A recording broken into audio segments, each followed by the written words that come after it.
is another high school group, so Mariela Sanchez and Emily Stack, who worked at Pierce High School in Arbuckle.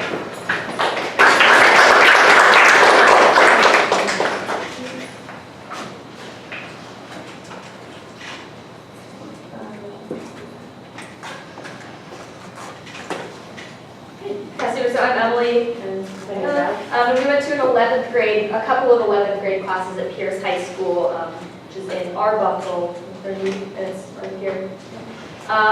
We were working with a class that they were working through Macbeth, so that was our lesson for them. We started out with a couple different goals that pretty quickly got derailed, not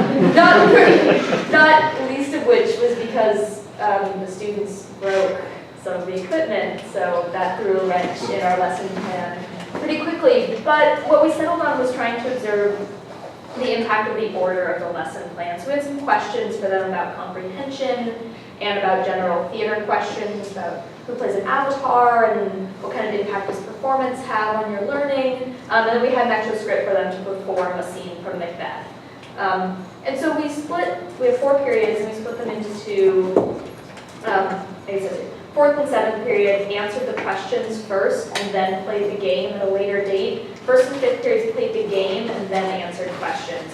So we had a couple questions about that, whether the order would have impact on either their answers to the questions or their performances, and whether, more generally, where Play the Knave could be placed most effectively if teachers were trying to take it into their classrooms.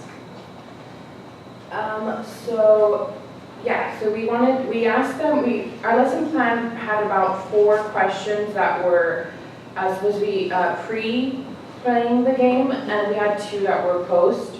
And some of these included, these aren't the ones that we included, but we wanted to see, does Play the Knave improve the understanding of Shakespeare, in this case, Macbeth, which was Act 2, Scene 2.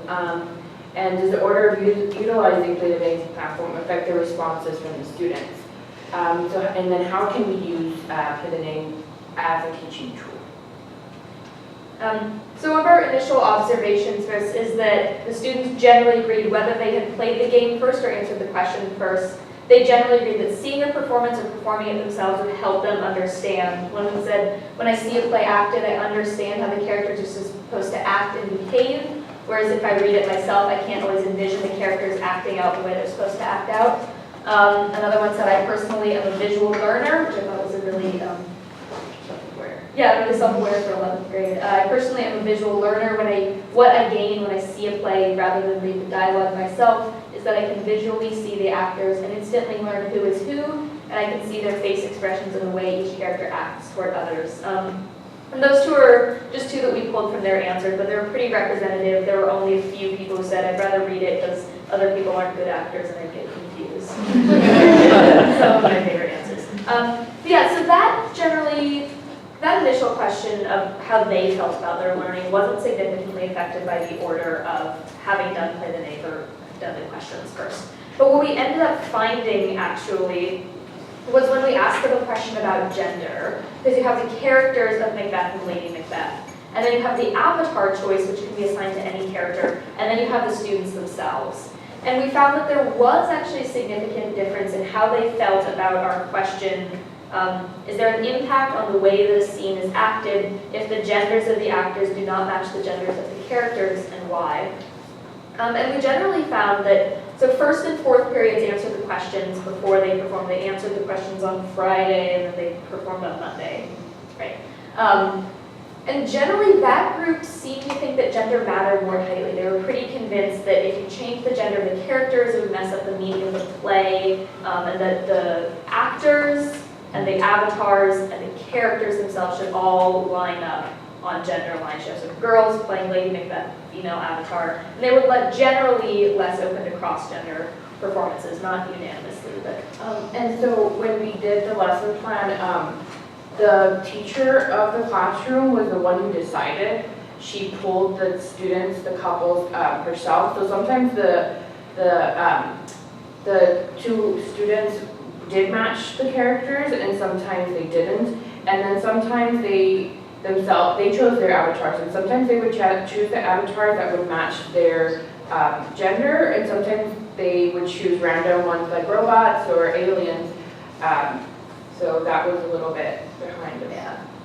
Yeah, and so that's two of the answers that we felt were representative. One student said, yes, there would be a different impact on the audience if the genders of the actors were switched. Lady Macbeth seems to be powerless at first, so she asked the spirits to change her gender to become a man. If Lady Macbeth were to be a man in the play, it just wouldn't make sense, because to be a man means to be brave and have courage to do anything. The genders should stay the same as is. And we had another one that said, I feel it does impact it because men don't know how to be women, and women don't know how to be men because we weren't made to understand man, and man was not made to understand women. It doesn't seem right for a boy or a man to play the part of a woman, and it is not right for a young girl or woman to play a man's part.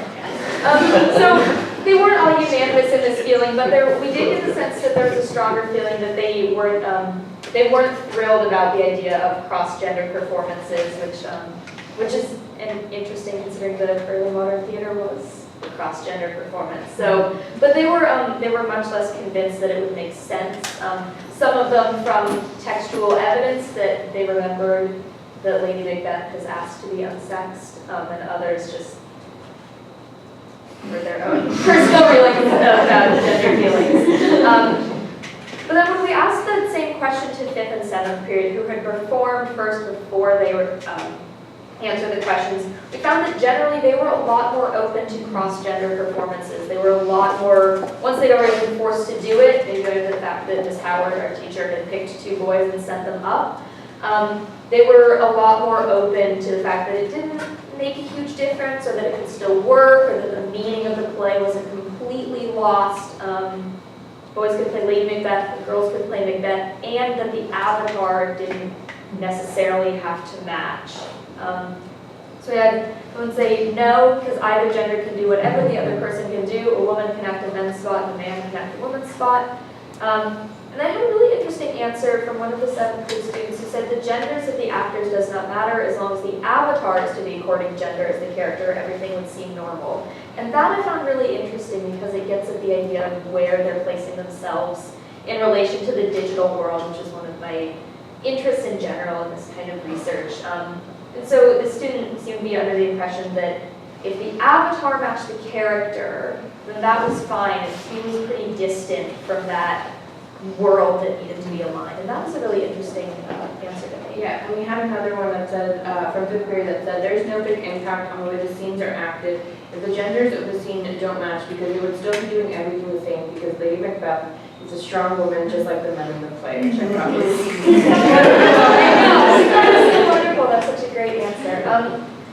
So yeah, that's sort of that information sort of presented itself to us after doing the research, but I thought it was really interesting, and it raises a lot of questions. But generally, our first takeaway was that Play the Knave is really useful for their learning. Nearly all the students felt that if I see a performance, or if I perform it myself, I'm going to have a better understanding. The language of Shakespeare may be difficult, but when I see people's emotions and their body language and their faces, that'll help me understand what's going on in the scene, use those other context clues to work through the language without eliminating Shakespeare's language, which was one of our big goals, to get them to actually read the language of Shakespeare and not turn to modernizations or adaptations.